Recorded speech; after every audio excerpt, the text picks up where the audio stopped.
अतिशय प्रिय करुणा निधान की। मम्मी का पीटना भी बड़े गजब का है। तो जिनके घर में पिता हो करंट और मां हो अर्थ, तो शक्ति कौन है, करुणामयी कौन है, इन तीनों का आपके जीवन में अहम रोल है। जनक सुता जग जननी जानकी, अतिशय प्रिय करुणा निधान की। करुणा की सागर, माताएं करुणा की सागर होती ही हैं। भाइयों से ज्यादा इनमें करुणा होती है। चाहे ये बैठी हैं, चाहे वहां सर्वेश्वरी राधा बैठी हैं, चाहे अयोध्या में मां जानकी बैठी हैं, चाहे हिमालय के यहाँ मां पार्वती बैठी हैं, ये करुणा की सागर है। ये पुरुष लोग तो वैसे ही, चाहे शंकर बाबा ही सही, बैठे अपनी मगन, करो भजन करो। तो महाराज कई हजार वर्ष तपस्या करवाते हैं, उसके बाद भी जरूरी नहीं प्रसन्न ही हो जाएं। राम जी को ले लो और ठाकुर जी को ले लो, टेढ़ी टांग वाले को तो और भी टेढ़ा है। लेकिन राधा रानी, सीता जी मैया, पार्वती मैया, और सीता मैया जी के लिए क्या करें, करुणा निधान की। करुणा की मूर्ति हैं, सागर हैं। आप भी अपने घर में देख लीजिए, बच्चों को जब लगता है कि आज मार पड़ेगी, पापा आज चकाचक सेवा करेंगे, तो बचने का रास्ता एक ही दिखता है, मम्मी। क्यों? बोले उधर से क्रोध निकलेगा और यहां से ममता निकलेगी। हाँ या ना? जवाब दीजिए। हाँ। अच्छा, मम्मी चाहे खूब अपने आप से पीट भी ले, तो मम्मी का पीटना भी बड़े गजब का है। हाथ इतनी जोर से लाएगी जैसे अब तो थप्पड़ मार के गाल सुझा देगी, और गाल पे आते आते वो थप्पड़ एकदम फूल से भी कोमल हो जाता है। हमने हमारे बचपन में खाई है ऐसी मार, माँ के हाथ से मार। डंडी लेके आती थी हमारी माता जी, और डंडी काहे की? लाया की। लाया, लाया जानते हो, सरसों की, और वो भी सूखी हुई डंडी। अब बताओ, सूखी हुई डंडी लाया की कितनी जोर से पड़ेगी बताओ। अब तो कई लोग लाया ही नहीं, सरसों की डंडी नहीं देखी होगी कईयों ने। उसे थोड़ी सी हिला दो, इतने में टूट जाती है वो डंडी, ऐसी कमजोर होती है। वो डंडी लेके माता जी चली, बोले आज तो छोड़ूंगी ना।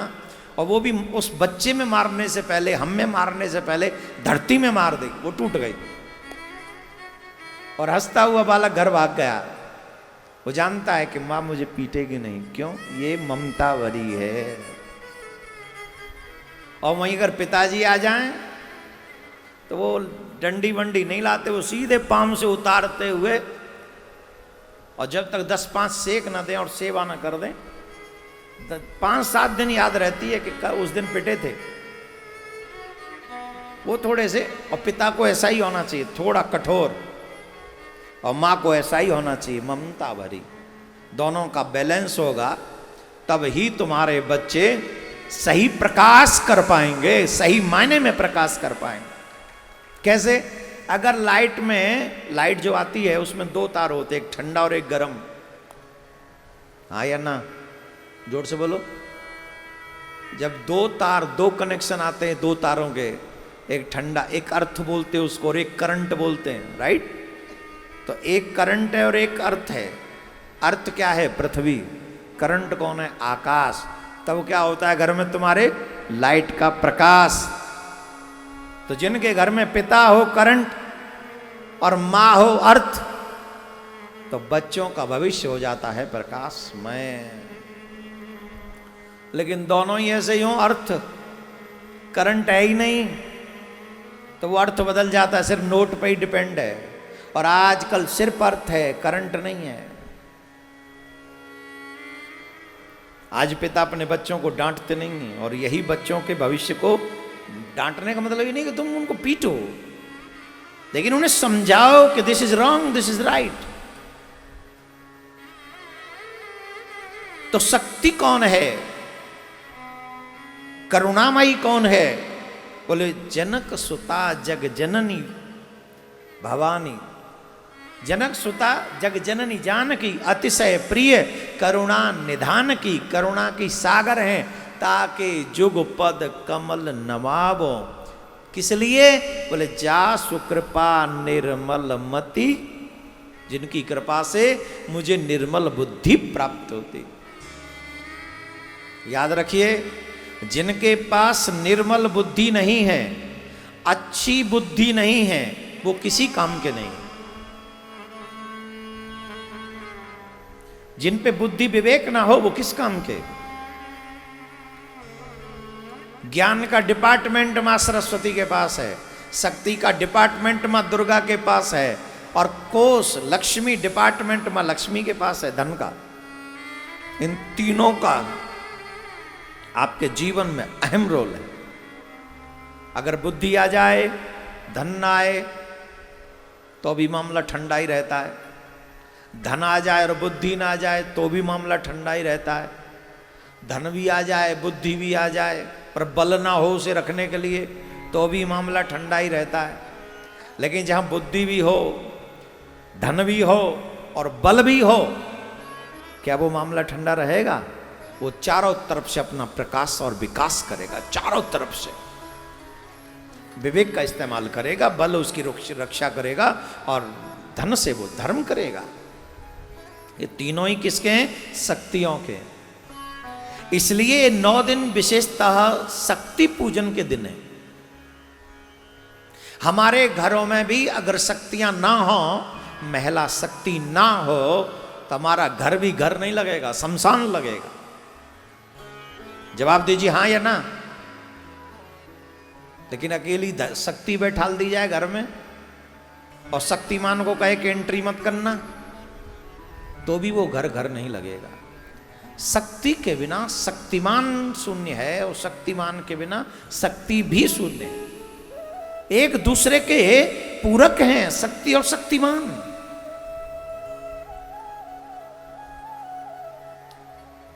राम जी को अगर सीता मैया ना मिले तो बोला जाएगा काले राम राम राम काले काले। हाँ या ना? राम जी काले थे कि हरे थे? जवाब दो। तो जब राम जी काले हैं तो हरे राम क्यों बोला जा रहा है? भाई राम जी रहे काले तो बोलना चाहिए काले राम राम राम काले काले। हरे राम कहां से हो गए? बोले शक्ति मिलने पर काले से हरे हो गए।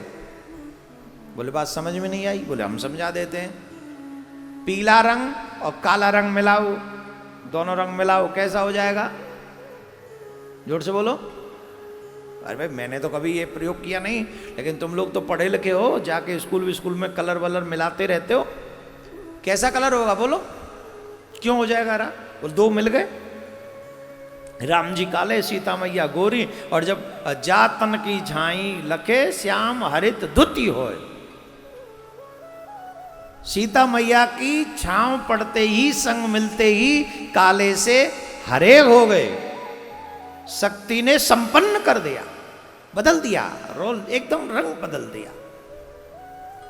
इसलिए जितने पति पत्नियों में आपस में द्वंद्व होता है इस बात का कि मेरी वजह से ये घर है, मेरी वजह से, पति कहे या पत्नी कहे, याद रखिए अकेले किसी के दम पे ये घर नहीं है। अगर पति कुछ भी न करता हो, सिर्फ मंडी से जाके आलू ही ले आता हो, तो भी पति पति ही है, क्योंकि तुम्हारे घर की सेवा देखभाल कर रहा है।